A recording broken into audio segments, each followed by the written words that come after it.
What's going on, guys? Welcome back to another video of me, my old man in a movie. I'm Gannon, this is my dad, Ryan, and today we are going to be reviewing the film Mickey 17. Mickey 17. Mickey 17. This was on my top 10 list of most anticipated films. It came in at number 7. Yeah. So we'll see where it goes in we'll the review see. here. Yeah. If you've seen the short already, you know kind of where we think on things. But if you guys like this video, make sure you give it a like, subscribe to the channel if you're new, help us reach our goal of 1,000 subscribers. We're over halfway there. We're pushing up on 600 here. Yep. So before we get into the review, I want to read a brief synopsis before we start. A disposable employee is sent on a human expedition to colonize the ice world Niflheim. After one iteration dies, a new body is regenerated with most of his memories intact. So interesting. Yeah, that doesn't give a lot away, actually. No, it doesn't. So yeah, let's give our initial thoughts, and then we'll go into like the blockbuster trio, which are three things that we liked about it, which are hard to find. Trilogy of change, which is 3 things that we would change about the film, and then we'll give it a rating at the end, and then a recommendation on whether or not you want to see it in theaters, wait to stream it, or skip it altogether. Yeah. Okay. So initial thoughts. This movie was garbage. To put it plain, it just was. There was very few things about this movie that actually worked, and the things that didn't work really didn't work, and it was just a hard watch. Yeah, I call it walkout worthy. Like there was a point at which I knew you checked out. There was a point at which I was checking out, and I thought, should we just leave? And then I was like, well, we're going to review it, so I want to give it a fair shake, see it through to the end. So we did, but we came to similar conclusions. So yeah, so let's get on this. I'm really interested to hear your thoughts. Okay. So we're going to start with the blockbuster trio.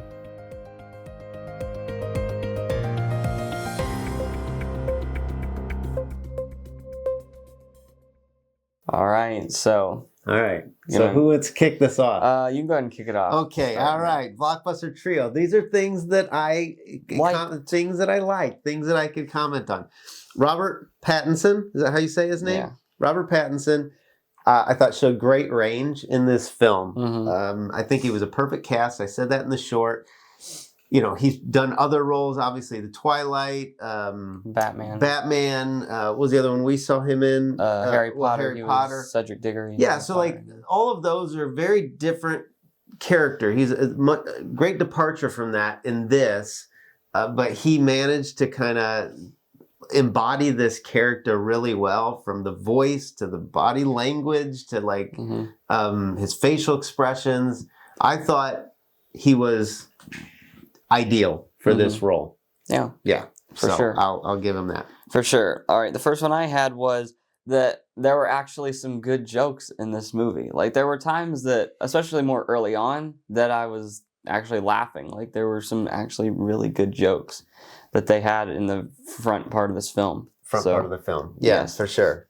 All right, so number 2 for me, I don't know how you want to put this on the bottom of the screen, but calmness and normalcy of the expendable idea. I thought this was funny, how early on it's like everybody is just like, oh yeah, we reprint him and we're going to kill him off. And yep, hey, you're breathing in that air. Yep, that's poisonous gas, you know.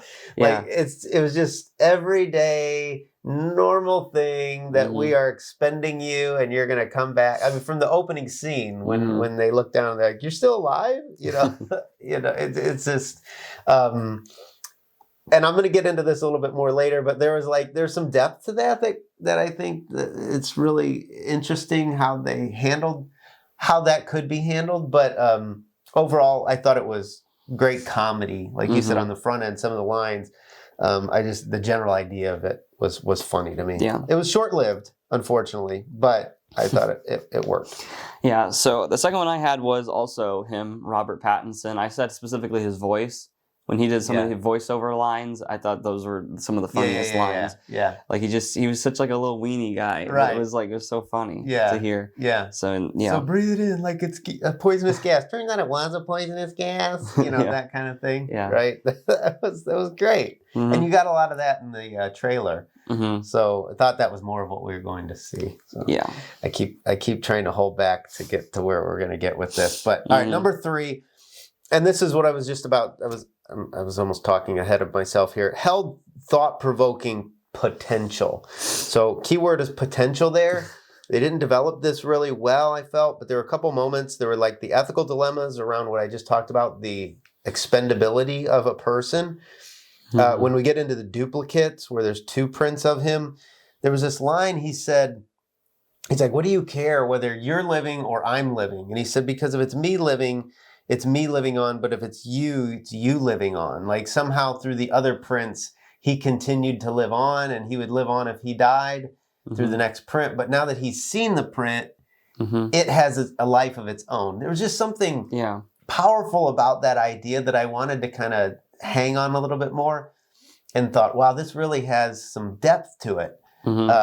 Unfortunately, it kept getting overshadowed with the other pieces in the agenda that was kind of placed into the film.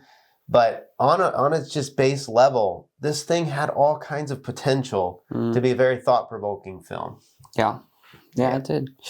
All right, the last thing that I had for the blockbuster trio was the first 5 minutes. The first 5 minutes, I was in. I was like, this is original. This looks really new. This looks cool. This looks fun. And then the rest of the 13 hours that it felt like we spent in the theater was just not it. I'm so sorry. It was so weird. We were all like, we're laughing, and we're just like, and then it just like cliff dived. You're like, what is happening? And it just kept going further and further the laugh down. Stopped, and the head turns, and you're like, what? It's just interesting. And it was us and like 5 other people in the theater. Yeah. So Okay. All right. So then let's get into this, shall we? The trilogy of change.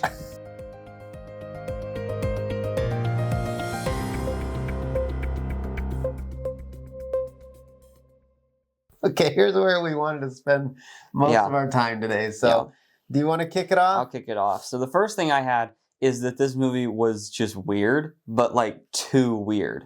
Like it wasn't, like you had said, a lot of people had come out saying it was weird. Like you're either going to love it or you're going to hate it because you think it's weird or whatever. And you said that... I'm glad. I know it's going to be weird, and that's what I'm excited about. Yeah, and I thought the same thing. I was like, this could be really good and really fun and weird. And it was the wrong kind of weird. Right. It felt like. Yeah. Like it went way too far. Way too far. Yes. Yeah. Okay, so I'm going to just elephant in the room here. I'm going to preface this caveat here. I am not a Trump fan. I'm not a MAGA guy. Like, I tend to lean a little bit more conservative on some of the ideas that, small government, some economic issues, some of the world affairs and stuff. But you have certainly heard me over especially the last few weeks talk about some of the things that I'm not pleased about with the Trump administration. But this was overt political satire. And I read some articles earlier today on just after we watched it to kind of see where people were on this. People praising this for what they had done with this, but to me it just felt almost too direct at Trump, at one individual. I thought as a result of that, it lacked some originality and creativity. It felt like. It felt like, in some parts, suppressed anger over the political world that we're living in right now. I put that it tried too hard, but didn't try hard enough. So like it tried too hard to push a certain idea, but it didn't try hard enough to do that in a way that kind of made it interesting to watch. I think it would have been better to be more subtle with it. Like if you're going to do that, it's fine. Like I'm not into films that have an agenda, but I think if you want to poke fun, do it where maybe almost like the other side doesn't realize that you're poking fun. Yeah. Like it's almost like an inside joke, like, oh, like we did it, but they didn't get it. And this was more like it was so obvious that it's almost like you allowed for the other side to be like, no, I got it. It's just not funny. Like, you know, And so then that left, because it was so over the top, it almost left me with this bait and switch feel. Like Joker 2 was similar, right? Like you thought you were walking into one thing and you got something else. Yeah. I thought I was walking into this story and I got something like just like the agenda. I got just, no, we're here to do something very distinctive. And I was like, oh, I didn't realize that's what we were doing. And so the overtness of that really just soured with me quickly. Yeah. So yeah, to kind of piggyback off of what you said, I absolutely, caught a lot of the stuff that, directly, was Trump. Yeah, references to Trump. They had they all had like red hats, just like red MAGA hats. I was like, we're watching, I was like, they're wearing red hats. I think this is Trump. Like, that was the first moment. I was like, I think they're trying to do something. And it felt like he was like Mark Ruffalo, the actor playing the character, was trying to do his voice a little bit. Yeah. Trying to do the Trump voice. Yeah.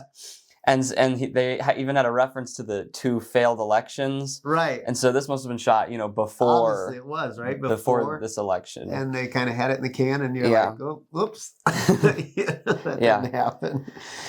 There were several. There were several. We talked about he did like he did the Trump dance. He did the Trump dance. If you watch this, if you choose to watch this, like, pick up all the references, like, ding, like have a little counter in the corner, like, oh, that's Trump. Oh, that's Trump. Oh, that's Trump. It was just, like I said, though, it was just so blatant. And I even saw a quote by the director saying that he said it wasn't about Trump. I used a combination of several different, world leaders and tried to poke fun and stuff. But like, I don't know, that was pretty heavily Trump to me. Yeah, it definitely felt like Trump for sure. For sure. I mean, honestly, the list could go on, but so maybe you've got your own in the comment you'd like to read. So all of that for number 1 for me. All right. So the second thing I had was that the dialogue was very bland after about 30 minutes in. Yeah. So like 30 minutes into the film, everything else, the dialogue was just very bland. It lost its comedic moments. It lost its depth. It lost everything. Like it changed. It very much changed. Yeah. Yeah. So I'm gonna go ahead and switch 2 and 3 here because, well, all right. I'm gonna stick with 2. Sorry, 2. So descent into silliness is what I would call this. Often unnecessary and misplaced. So there were moments in this film. It just got well, you talked about it, weird, but it's. I think specifically about the dinner scene. We made reference to that, and they break into song, and it feels like it kind of reminded me of Beetlejuice, but the second one. Well, both films do it. They do it. The end. Yeah, where he like has him dancing and singing, but that was kind of funny, like, and it stood on its own. This was kind of like, what? This is weird. The difference is that you expect that out of Beetlejuice. Right. Like that fits the movie of Beetlejuice. That's what you're going to see. This film this was not. That's a good. You weren't expecting that. Yeah. Out of Beetlejuice, that's what you're expecting, quirky and weird. It fit into the character of. Now this fit into maybe the character of this leader that Mark Ruffalo was trying to play. But the overall story, it just didn't, like Mickey's story, this really had no place. So it's like a departure. And then it just, like I said, descends into silliness and just becomes like, and then it's prolonged. And so you're watching this play out and you're like, this movie's 2 hours and 17 minutes. It's funny, I saw somebody wrote about it and he said, whereas another director would take 4 hours to have to do what whatever his name is, Bong Joon-ho would do in 2 hours. I was like, no, I kept finding myself on the opposite end saying, this could have been cut. I don't know what this has anything to do with the story. This thing could have been a 90-minute movie, not a 2 hour and 17 minute film. You cut so many scenes. I just don't get what, it didn't make sense. Didn't make sense. Too distracting. All right, so the third thing I had was that the third act it went off the rails. Completely went off the rails, and I didn't even care at that point anyway what happened. Yeah. I was out of it by that point. I didn't care what happened. and it just totally just kept going off the rails. That's always a barometer for me, is like, if I walked out of this, would I feel the need to come back to see how it resolved?